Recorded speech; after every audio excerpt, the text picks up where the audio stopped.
Hello there, and good evening, good morning, good afternoon, whatever part of the world you're joining me from today. I'm Paul, and I'm here once again at ADSR to take you through another sound design and glorious journey through the wild and magical world of music production. Hope you're all doing well. You may have noticed, if you've seen some of my other streams at ADSR, that I am not currently in my home studio in Liverpool. I am in this glorious studio in the Welsh countryside called Monkey Studios. I've been here for over a week now, producing an album for an artist which will be coming out a little bit later in the year, so keep that in your back pockets for when that comes out. There's a lot of music coming out through my channels this year, so it's going to be a really interesting time sharing that with you all. Again, amazing to be with ADSR. It is really the place to learn about plugins, be able to buy plugins with amazing deals, and again, up your production game as well. Again, if you haven't seen me before, welcome. My name's Paul Nolan. I am a producer, sound designer, composer, nerd, basically, and I'm here to show you all about Eventide OCTAVOX today, which is really exciting because it's actually one of my favourite plugins. I really do genuinely use this on an incredibly regular basis, and I was introduced to it through my work with the legendary DJ Sasha on the Scene Delete album. Eventide plugins were all over that album, and OCTAVOX was a big part of it as well. So Eventide have, with ADSR, or it's more like ADSR convinced Eventide to do the big deal, where OCTAVOX is now at its lowest ever price of $39, usually $199, and with some of the stuff I can show you today, I'll be honest with you, it's worth every penny at $199, never mind $39. So it's a really great plugin. It's got a lot of really interesting possibilities, and we're going to get into them right now. So just before we do, if you've got any questions about OCTAVOX, how it works, that kind of thing, please do drop comments in the chat. I am actively having a look at the chat as I speak, and I will be all the way through this. So if you've got any questions, please do let me know, and I will address them at the end. And if you're new here, please do us a favour. I'm going to do that YouTube thing for a second and ask for a like. Please like the video. Please share it with your other music production nerdy friends. And also subscribe to ADSR as well, because there's been so much good stuff on the channel recently, and there will be a hell of a lot more, because I may not be, shall we say, here for a long time, but I'm definitely going to be back. I'm definitely going to be back in the near future. Okay, so I'm going to share my screen now. And here we are in Ableton Live, and what I've done is whipped up a nice little idea for a kind of a progressive house, kind of melodic techno kind of thing. So let's have a little bit of a listen and see where we go.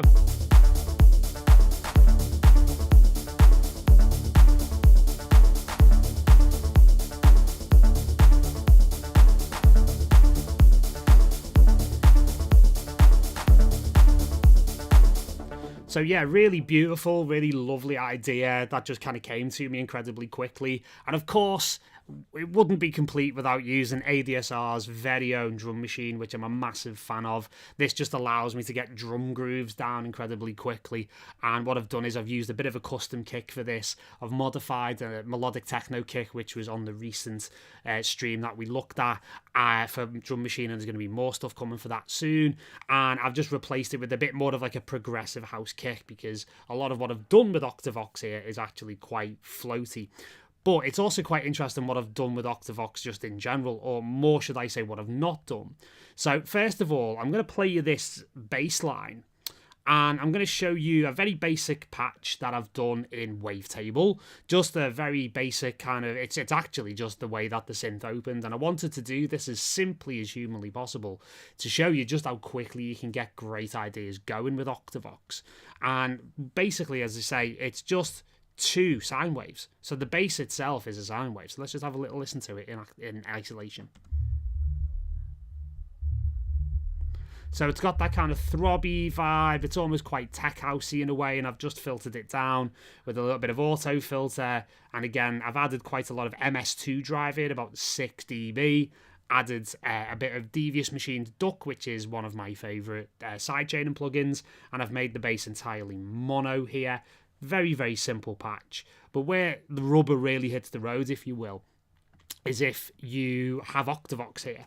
And to be completely honest with you and transparent, this is literally how the plugin opened. Okay, so this is like the default patch that opens the entire thing. And what's really lovely is that OCTAVOX is a real hybrid of different things. It can be a harmonizer, it can be a multi-tap delay, it can create arpeggios, it will allow you to do vocal doubling, it'll allow you to do vocal harmonizing. There's a whole host of different things it will allow you to do, all within this very simple interface. So again, it might look a bit complex, but we'll break it down. So we've got up to 8 voices. And again, if you were to look at it through a traditional delay lens, like say, for example, like a multi-tap delay, you could say that each of these 8 points, these voices, are actually like taps on a delay.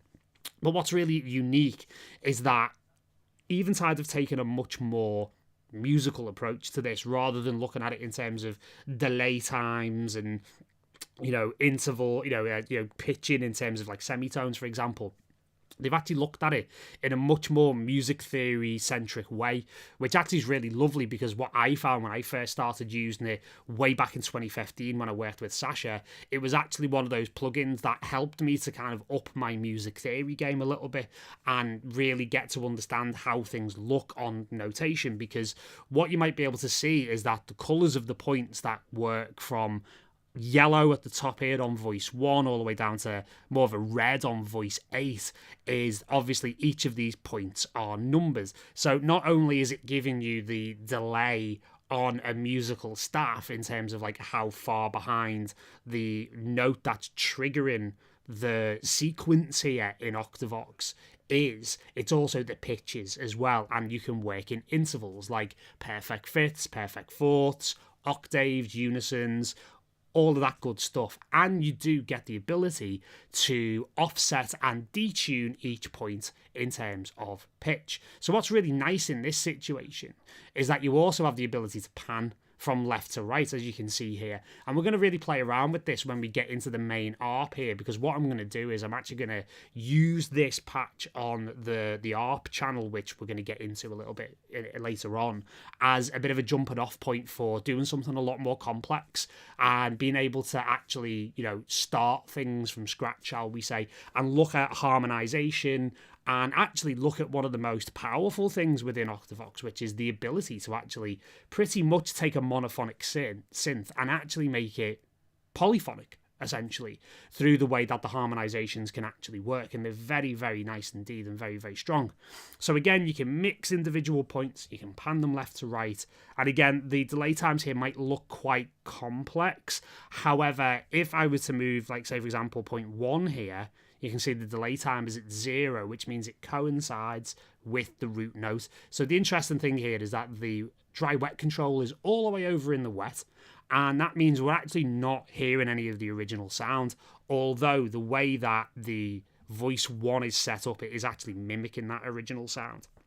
And then the rest of the sequence kind of takes over. So we've got the ability now to move, and as you can see, I can move it in increments. And essentially you've got, again, 4 increments per beat. Again, this line here in the notation, so don't worry if you're not too confident with reading sheet music. This actually will help you. It's very similar to reading the grid in Ableton or a DAW of your choice, where you can, again, offset things by 1, 2, 3, 4 16th notes, and the whole thing is laid out like a 16th note grid in your DAW, which is a very, very easy thing to work with. And again, we can, as you've just seen, grab a delay point, grab a voice and move it both up and down in terms of pitch, and you can see I've moved it up a second, a third, a fourth, a fifth. Again, I'll be able to move it up to 6th, 7th, an octave, 9th, 10th, 11th, 12th, and you can go all the way up to 2 octaves up and 2 octaves down. So it's a really nice range that you can kind of sweep through there. So very, very cool. And again, I'll just drop that back down. Again, for those who aren't music aficionados in terms of music theory and notation, this line just underneath the beginning of the staff here is in middle C. Now, this is also an important point. If I show you the actual note, and again, this is what's really lovely, this one note is triggering the entire sequence. And you will get that sequence every time you trigger a MIDI note. The funny thing is that you'll notice that the key and the scale is actually C major. However, my note that I'm triggering in is in D. Now, that isn't that much of an issue, purely because what it's doing is offsetting by certain intervals, and it'll work on whatever note that you're using on. However, when we get into more complex arpeggios, as we will later on, the scale and the key starts to matter a little bit, because it can do some really interesting changes in flavor, and we'll go through some presets and we'll build our own elements out as well. So again, what we can do here, and again, if we want to mono that down, again, I've already monoed it in the utility plugin, but again, this was actually just something that is there to demonstrate the plugin, but I actually really like the bass line, so I can kind of make everything a bit more center and, you know, be able to be a bit more, shall we say, mono. So again, it just gives a nice bubble and it grooves really nicely with the kick.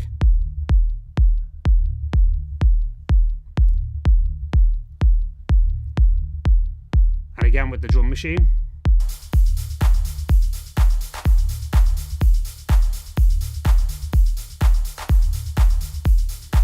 And it's got that lovely, almost like kind of a borderline sort of tech housey kind of rumble to it, which I really, really like. So again, like if I wanted to kind of get into a simpler bass, what I can do is I can access these quite easily, because what you can see in the preset menus here is that actually there's a real load of very, very, very helpful presets, and especially in rhythms. So say, for example, I could go to this marching rhythm and it will completely change the bass.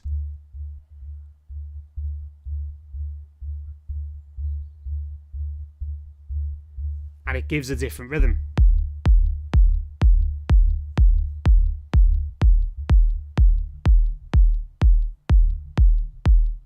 And again, even like the alien message is, you know, it's a lighter bass line, but it works quite nicely. And a more syncopated version there, and I'll just put the rest of the drums in.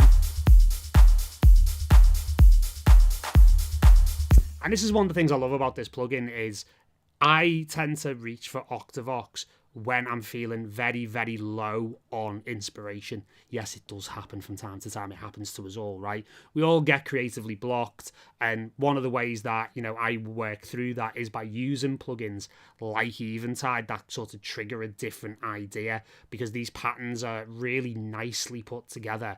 And let's face it, nobody's that creatively blocked that they can't put one note in a clip in Ableton and put a kick to it. You know, I refuse to believe that anyone's that creatively blocked. So it's what happens after the note is triggered is where it gets interesting.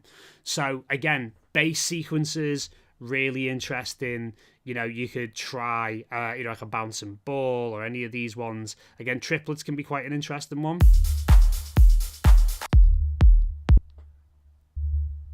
And again, because it's quite a low sort of subby kind of bass, it does have a bit of a, you know, a slight lack of definition for the triplet, but it gives movements. And again, a lot of these sub basses in genres like tech house and, you know, more modern melodic house and techno, they tend to be a bit more felt rather than perceived, if you know what I mean. This is quite a nice one here, because you've got a little bit of echo in there as well.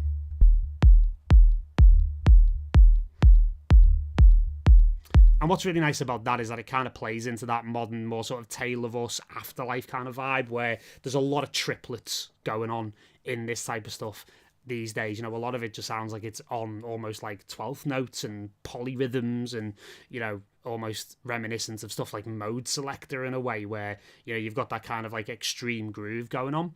So we'll move on now and we'll look at the ARP. And again, the funny thing about this is I've actually used the same exact pattern that I used when I actually opened the plugin. And again, I've used another wavetable here. I've used exactly the same opening pattern. And this is quite an interesting thing because, again, I can actually use two patterns or two sounds with exactly the same pattern in OCTAVOX, and it'll sound completely different depending upon how I process it. Of course, a lot more sine wave subbiness going on there, but also as well in the ARP, it's, the same pattern essentially pitched an octave up. So it will behave in the same way, but give very, very different effects. So let's listen to this in a bit more detail.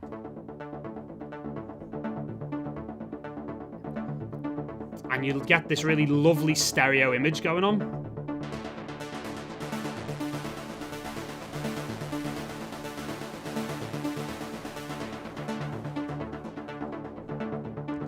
And again, it really reacts, because it is a delay, technically speaking, it reacts to the incoming audio. So when you automate and when you move things like filter cutoffs, or you change envelopes, for example, it's going to be reflected in OCTAVOX as well.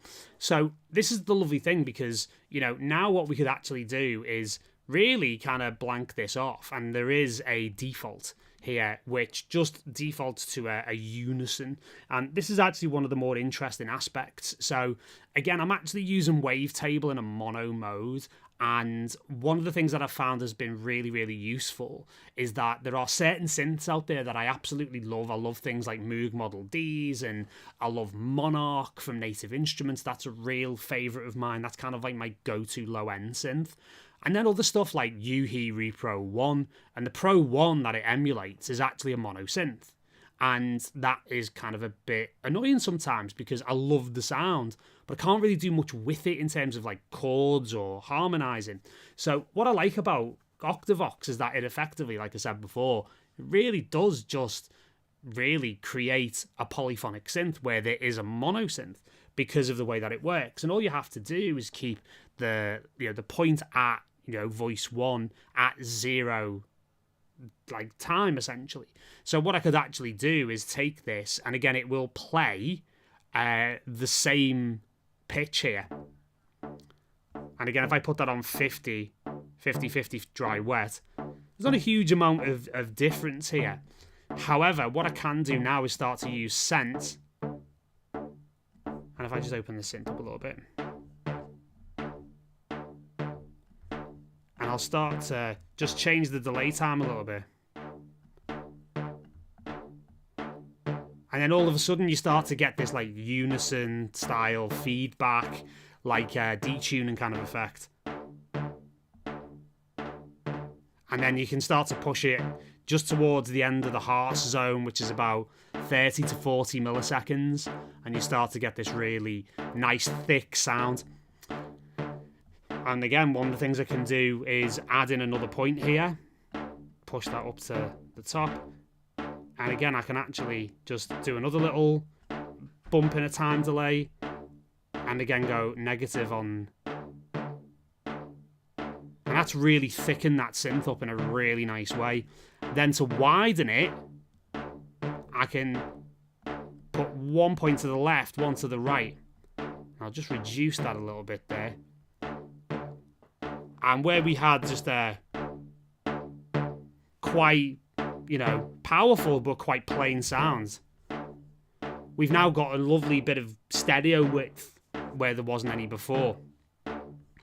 Then the other thing that's really nice is that there is actually a global delay within OCTAVOX as well.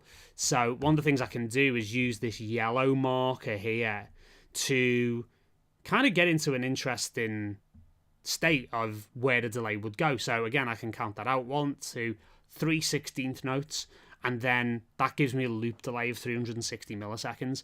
What's really interesting about OCTAVOX as well is that it does start to teach you about the equivalent of a note sync in milliseconds. And that's a really interesting thing to work with as well, because that can add groove and syncopation to your delays. And to be honest with you, I'm actually not a huge user of note syncs in delays a lot of the time. Yeah, I'll use something like an 8 dotted or something like that will get me into a ballpark. And then what I like to do is I like to flip from being in a sync mode into a millisecond mode, and then I can kind of, add a little bit of syncopation, a slight delay, a bit of groove that works really well for the production and for the sound that I'm using with that production as well, and in that synth. So I can add feedback, and again, what this will do is just add a bit more, a bit more of an echo, a bit more of a decay, shall we say, and you get that lovely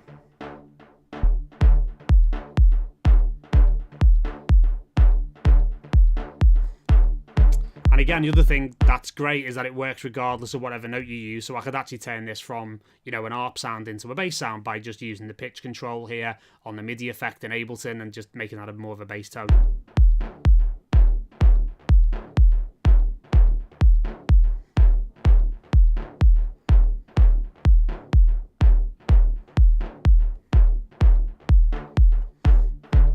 So yeah, this whole aspect of effectively being able to apply OCTAVOX to any monosynth and then creating a polyphonic response out of it is quite interesting. And we'll take this to another level now. And I'll actually just reset back to default. And one of the things that's really cool is the fact that I can, again, take this sound and turn it into a chord, even though I'm in a monophonic mode in wavetable, or I could be using another mono synth. So again, that example is just for the unison mode. And again, what if I start to, say, for example, add in a third? What does that sound like? Let's see. And you've got that.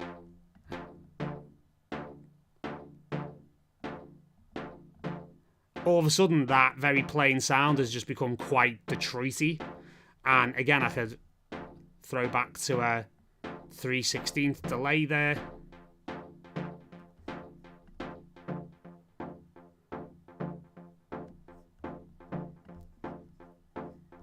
Beautiful. But then maybe I add another point in, and I can add a fifth. Wicked. That's really nice. I really like that. And maybe I want that fifth to carry on a little bit more, so I can add feedback from here. But I don't want to thicken the lower notes. I just want the higher interval to echo. Well, I can definitely do that. No problem at all. And again, the same things are available to us. We can pan a little bit left and right. We can detune via sense. And we can just get a little bit wild.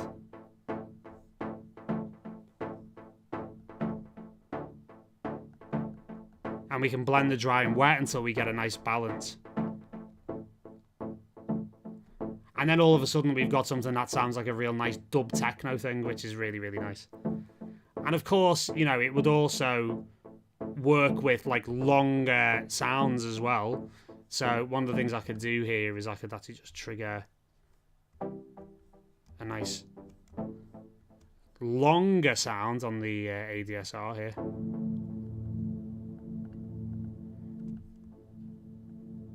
If I do those kind of like longer,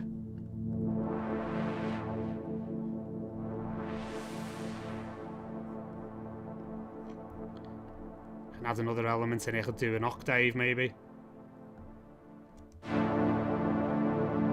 Maybe just level that down a little bit.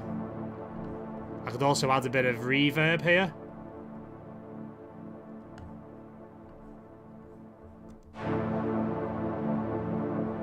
Add a bit of sustain into that.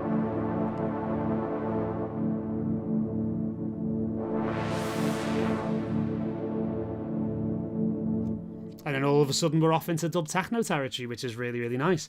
So again, I love the versatility of OCTAVOX. And again, you know, you're probably thinking, yeah, well, I could do that in oscillators in a synth.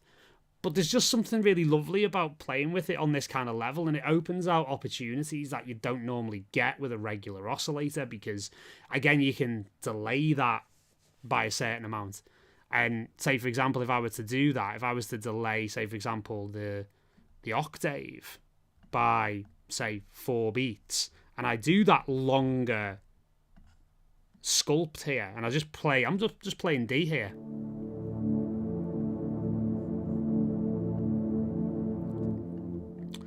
And I could also, in fact, it's the octave I want, which is this one.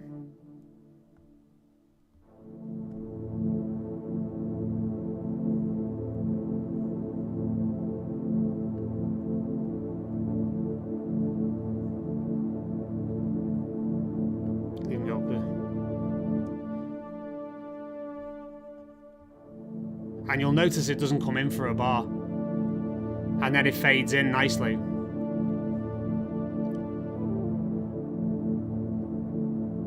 So you can do these kind of evolving sequences as well, not just these kind of staccato type things that we've looked at before. So, you know, again, as you can see, like, I had absolutely no idea I was going to do that on the stream. Like, that wasn't planned at all, you know? And it just shows you how quickly you can start to experiment and start to move and flow in different directions. So it's a really, really nice thing. So we can do some more sequential stuff. And what I really love about this is its ability to kind of do some really lovely arpeggios as well, which I'm just going to turn down the reverb here. If you were interested, I'm using another Eventide plugin, which I absolutely adore, the Black Hole. Honest to God, like one of my favourite reverbs, if not my favourite reverb of all time. There's absolutely nothing like this thing, and it just shows you that, you know, Eventide are one of the best in the business when it comes to these types of plugins. They really, really are. You know, once I started using them around 2015, I've never looked back. So ultimately, what I can now start to do is program more melodic elements. So what does that mean? Well, what I can do is I can start creating basic arpeggios. Now I've got that single note. And what I can do is make sure I'm just going to take these two notes off. And that gives us complete freedom. So it is starting on the 1. And then from there, what we can do is chart a bit of a path. So maybe we want to do a kind of a trippy kind of arpeggio. So what we can do is we can start off on 0.1. And again, we've just moved that off the 1 beat. So we'll hear the original sound and then we'll get da-dum, something like that. And then maybe we go to a 3rd. We open up 0.2. We can then go to a 4th, maybe on the next 16th note. And then we can go to a 5th here. And then maybe to close out proceedings for now, we'll have a 5th here. So then if I hit the 1 note, so you can start to hear the possibilities, right? And then from here, what I can do is I can start obviously panning the arp. And this is where it gets really interesting, because obviously each one of these voices represents a note. And maybe I can bring that up to an octave. 0.4.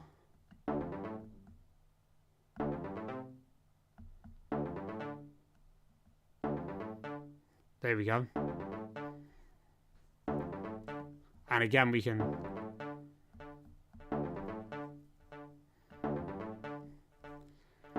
And this is where it gets really nice, because, again, I'm working on a D note, but the key and the scale here is set to C major Ionian.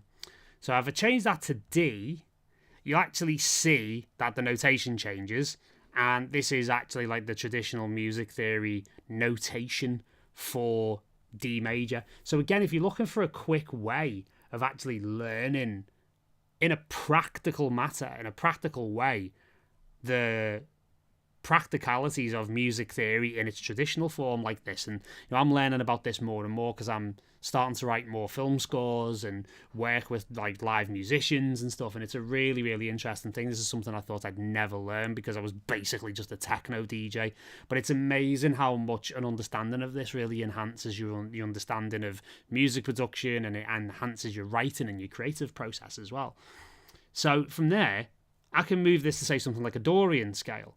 So what we'll get is this, which is the same thing, but if I start to move through, we might start to get some different ideas.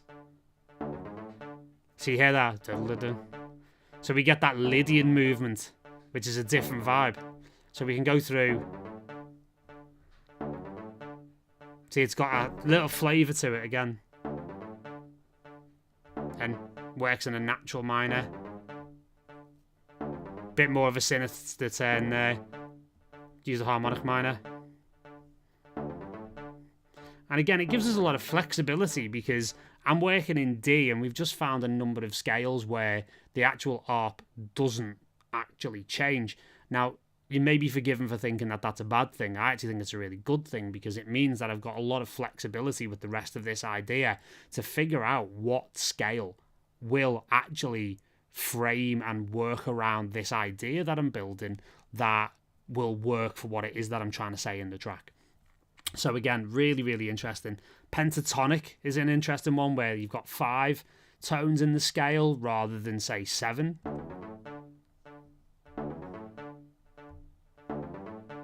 See, again, works with pentatonic minor, which is cool. Some of them are a bit weird and a bit, again, enigmatic.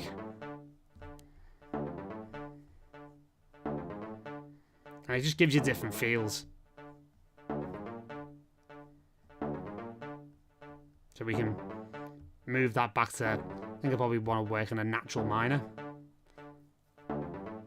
And again, we've got another 4 points to play with. So we've got one part of the phrase here.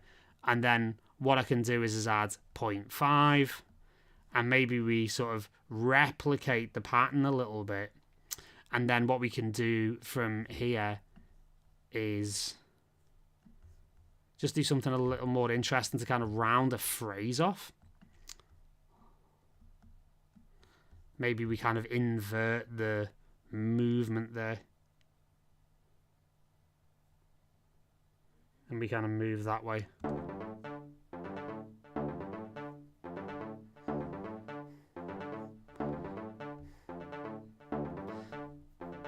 And I really like that pattern without that 6th point in, so I can just turn it off. So again, I can start to maneuver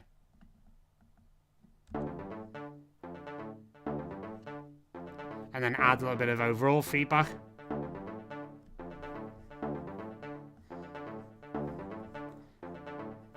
And all of a sudden, it's just got this really lovely melodic complexity. So we play that.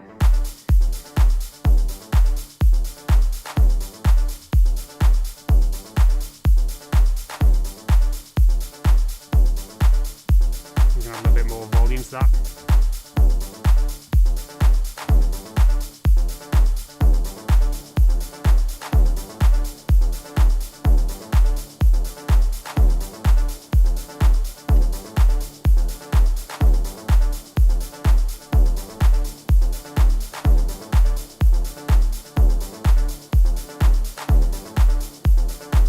What we could even do is actually show that the sequence actually will play at whatever pitch and whatever timing as well. So again, we've got D2 after 2 beats and then D3. So let's play that. In fact, let's duplicate that. And what we can do is have a D3 here after another bar, and we can see how the two start to layer together over octaves.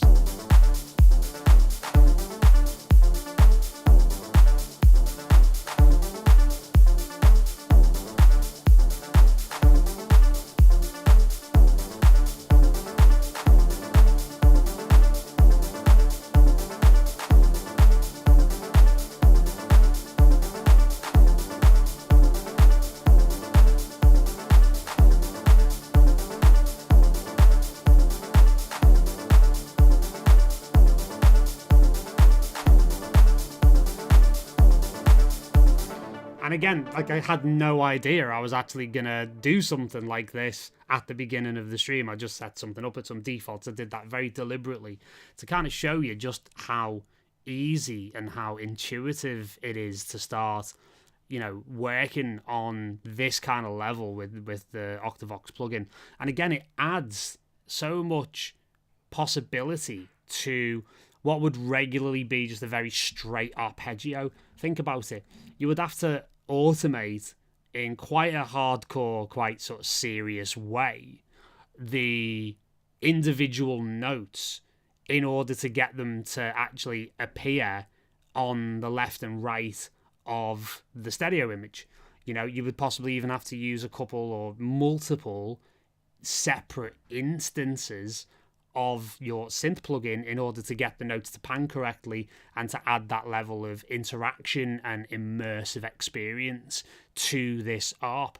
Whereas with OCTAVOX, I can simply just pick a voice, give it a note, decide which one of these notes or voices is going to have a bit of delay added to it, and again, globally in this case, and I'm going to be able to pitch them exactly where I want them. I'm going to be able to place them in the stereo field exactly where I want them. Absolutely fantastic. Really, really clever. Very, very creative plugin that I'm really, really glad that we're highlighting here, because I do think it's something of a hidden gem. It's a bit of a secret weapon plugin. So the fact that you're going to get it for $39 through Tuesday is a bit of a wild deal. You know, if I didn't already have it, I'd be snapping it up, being completely honest with you. And again, the other thing, just to kind of like round off on a couple of elements, is that you also have the ability to use this in a live capacity. So you can hit live mode here, and what that will do is give you a very low latency version of the plugin, where obviously it doesn't use things like the delay compensation in the DAW. So it's great if you're playing sequences live, which is a really cool thing. However, I won't be using it in this sense because it kind of offsets things where I'm using it more in a studio production mode. So again, live mode, great if you're actually playing live. You know, not really that necessary in most studio applications, because you want to be able to keep things in sync, keep things in time, etc., etc. And again, saving presets couldn't be any easier. You can just hit save here. And again, I've got an ADSR folder for a couple of things that I've done, and I can basically call that stream ARP, because, you know, I think that's quite a cool thing, because, you know, that's what I'm inspired by. So really, really nice. Again, you've got great features like key lock and mix lock, which, you know, allow you to lock down parameters if you are either in a mix down situation. Key lock is very useful because you do have pitch control via MIDI, which I've got set to off at the moment, because you can actually play in the various different intervals using a MIDI keyboard, which I do not have connected here today, because again, I'm in a studio outside of my home environment.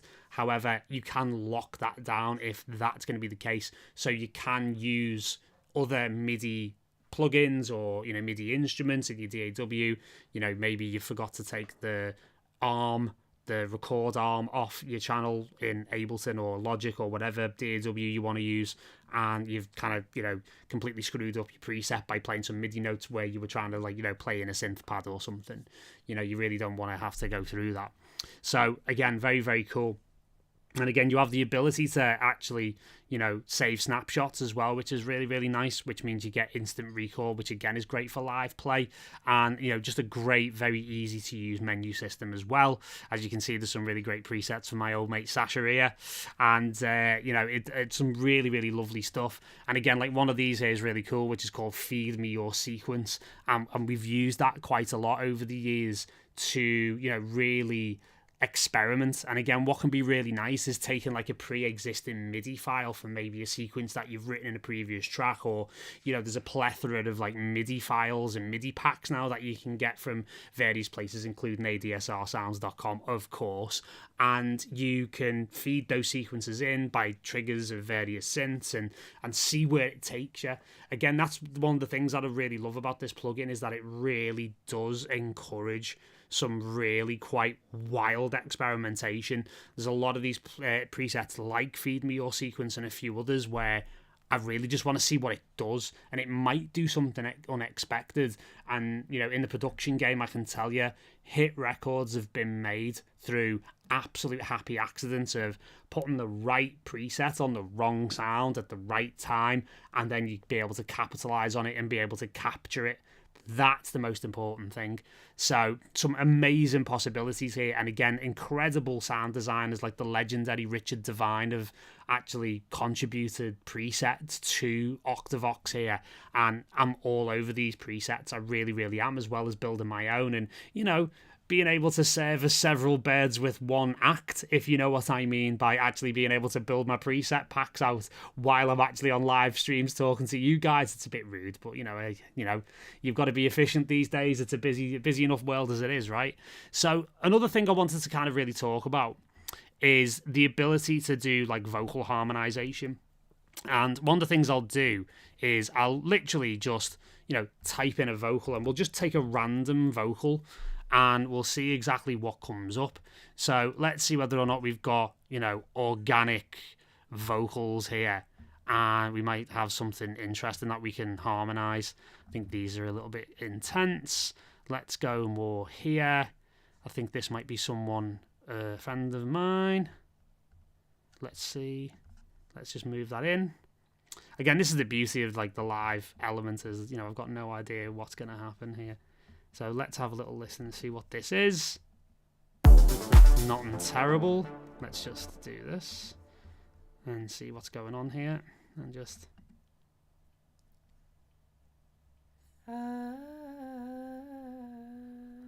perfect. Okay, so this is a really good friend of mine called Mediha. He was an insane, like one of the most incredible vocalists. And she's from like an Asian background and has just incredible vocal possibilities. So what we'll actually do is that we'll take a raw recording like this, and we'll be able to like really play around with some harmonizations here. So we'll actually take that as almost like, you know, a couple of bars. We'll crop that down. We'll add a little bit more gain to it. We'll also, as well, and again, while I'm doing this completely on the huff, I'll be able to, you know, just do a little bit of EQing just to clean up the bottom end, because it's not the cleanest recording on the face of the earth. And maybe add some reverb, which will... Beautiful. And then from there, we can just add some OCTAVOX, and we can see where it takes us. So let's have a little look. Bit of Eventide OCTAVOX. There we go. Back to where we were before. And we can start off by doing a little bit of harmonization. So we'll bring our default up again, which is a great starting point. And what I'll be able to do is, again, possibly thicken this vocal up a little bit. So again, I'll just, you know, do a little bit of detuning here, little tiny bit of time delay, and maybe a little bit of panning. I'll do the same on point 2. And again, very similar technique to what we did before, but again, slightly different delay time here. And again, maybe I'll go a little bit negative on the detuning here, and we'll be able to hear this. And you get that real classic kind of like automatic double track kind of vibe to it, which I really, really like. So what I'll do is I'll actually just reduce this down to like a bar or two.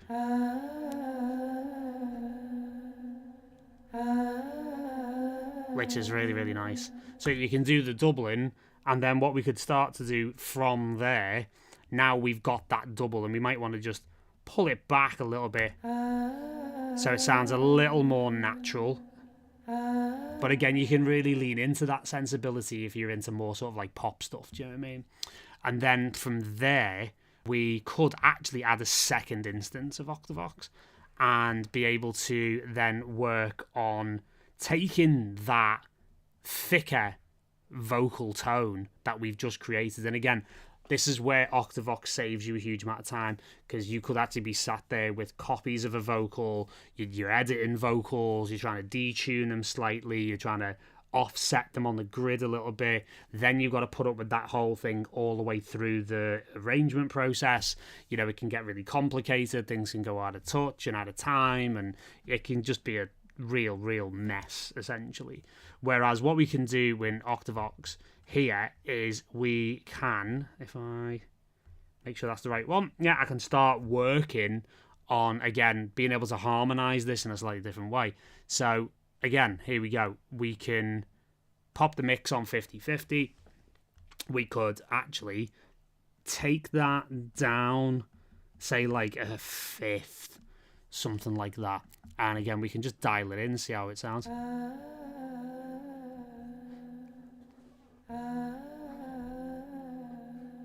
And again, it's quite low, and also makes the sound like quite male. And you know, one of the things that like OCTAVOX is good at is these types of pitch kind of like drops, essentially, for vocals. It's not really meant to replace something like an auto tune, for example, where you can play around with formants or certain warp modes in Ableton. This is, again, just purely for creative purposes. So again, we can add in the lower bass note there, like down a fifth. We could add in, you know, a third, and we can try that. And you've got that really lovely...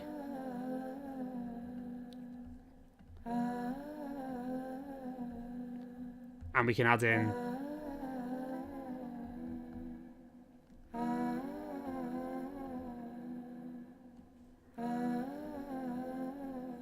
And again, I've added in the fourth there.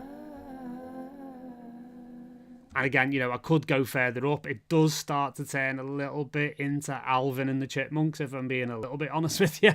But it really, really does help a massive deal when it comes to, you know, again, harmonizing vocals, being able to work with vocals on this kind of level, being able to do, again, that thickening, that vocal doubling, that almost like ADT style technique that we talk about, automatic double tracking, which again a lot of the time you can, you know, achieve through short delays and stuff like that. And again, that's exactly what this is all about here.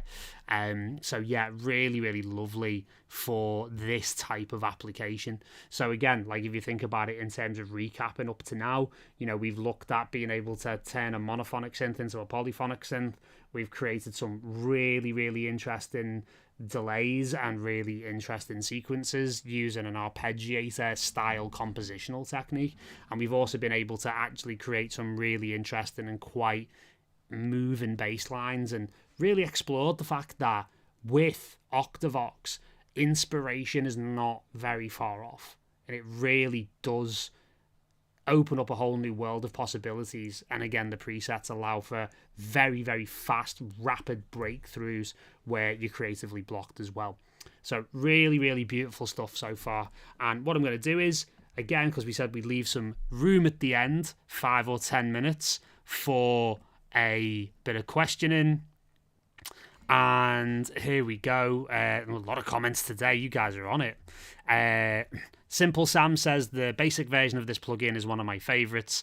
I forget I have it plugins. Yeah, it's one of those. It kind of does like leave, you know, a bit of a, you know, a gap in your plugin library for a bit, and it kind of goes hiding for a bit, and then you see it one day and you actually remember that you have it, and it's an amazing thing. So excellent. Hello, Jay Booth from Minneapolis. Very cool. Simple Sam says mode selector, good taste there, Paul. Yeah, I saw them live a few years ago at Tobacco Dock in London. Amazing. But I really want to see Moderat. I really want to see that coming together. That's really my favorite thing of you know, Apparat and mode selector. Moderat is like one of my favorite things of all time, really. So nice to know my music taste has been reaffirmed and validated on this live stream. TI80 Mark says, oh, that's sounding nice. Thank you very much, mate. Excellent stuff. Really, really cool. Larry Boy, hello, my friend. I want to hear like some slow building choir in the background on that. I think he means for my dub techno thing. That would be quite cool as well. Seems like a really cool process. Thank you very much. Larry Boy says nice in triplets too. Yeah, I mean the triplet thing really does work quite nicely. Good price. Any upgrades from the Quadravox version? I have that one. Not too sure on that one. I mean, check all of the links that are going to be in the description below. Obviously check in with the guys at ADSR who are running this chat as well. They'll probably be able to, you know, clarify that as well. TI80 Mark says, now I need to figure out if I want to grab this one or Hexel. I feel like I might get more out of this one. Hey, I mean, why not both, right? I mean, I'll be honest with you, both are, you know, excellent plugins, and Hexel and the ADSR drum machine, as you've seen today, really are finding very, very fast homes in my workflow these days. So excellent stuff. Simple Sam, that reminds me of the Jimmy Carr joke. Venison, it's deer, isn't it? Oh god, that's a terrible joke. Really funny, because I actually ate venison for my dinner last night. For sure, Mark at Bright Band says TI80 Mark, much different beast, just trying to not buy a bunch of plugins right now. Yeah, tell me about it, mate. Trust me, I am trying to keep myself very, very sane in that process at the moment. Bright Band seems like a streamlined, quick version of what I would usually do via Unify. Exactly, I think it's a really, really cool. Simple Sam with Apparat, yes. Excellent stuff. So, what was that about? I've been here the whole stream, says Nathan7. Well, you know, we haven't missed you, so nice one, mate. It's been great to have you on here. Jai Zaza says, for me, it's some kind of a tool that needs to be reached by passing some musical situations, but I must try it. I want to use it in growl bases. Interesting stuff, unless you're talking about another plugin that I don't know about. But yeah, amazing. And it's really lovely, actually. And now I've done a few of these live streams on ADSR, I'm starting to see some really familiar faces and familiar names. So it's nice to kind of tune in with all of you. And, lovely to... lovely to get to know all of you. So yeah, I mean, again, pick up OCTAVOX. It's an amazing plugin. As you can see, it's something that I absolutely love dearly. So when the guys at ADSR asked me to do a live stream on it, I kind of jumped at it, to be completely honest with you. And again, the great deal that you've got there is that it is actually, working for $39 at the moment. It's available there through Tuesday. Absolutely amazing stuff. Really fantastic that Eventide have got together with ADSR in this way. And again, I would recommend all of the I would definitely recommend all the ADSR plugins, but I'd also really recommend all the Eventide stuff. And once they are variably on sale through various points of the year, I would really recommend picking them up. Black Hole, Eventide, Quadrivox, OCTAVOX, all of them are just fantastic plugins, and again, you'll never look back after that. So excellent stuff. Again, yeah, it's $160 saving. Kind of, hard to be mad at that on a Friday. Excellent stuff. So yeah, without me filling out too much more time, I'm gonna, bid you guys adieu. It's been a fantastic last sort of 50 odd minutes or so, or hour or so, taking you through OCTAVOX. And it's been really lovely to do this in a beautiful surrounding like Monkey Studios here in Wales. Again, if you're not familiar with me, look me up online, Paul Nolan Sound on Instagram. I run my own production community called MYT. You're more than welcome to drop me a line over on our YouTube channel. And of course, thank you so much to Steve and Ida and the team at ADSR. It's been wonderful to work with you guys. And yeah, look forward to doing more soon. There is more coming. There is definitely more coming. So keep it locked. Again, like, share, subscribe the video to the channel, and share the video with all your music production friends. And excellent stuff. Bid as a deer. That's worse than Sam's joke. Yeah, it is, mate. Sorry. Yeah. I will always be able to go one up on people's terrible dad jokes because I've hit that stage in my 40s where I think they're hilarious. Simple as that. Thanks very much, Brightband, and thanks very much to Larry Boy, Sam, Jai Zaza, and everybody else on the chat. It's been a fantastic little time spent with you guys to kick the weekend off. And for now, I will be off-ski back to the studio and back to editing drums and vocals and all this lovely stuff. Anyway, guys, I'm going to love you and leave you. Take it easy, and I will no doubt see you guys soon. Much love. See you soon.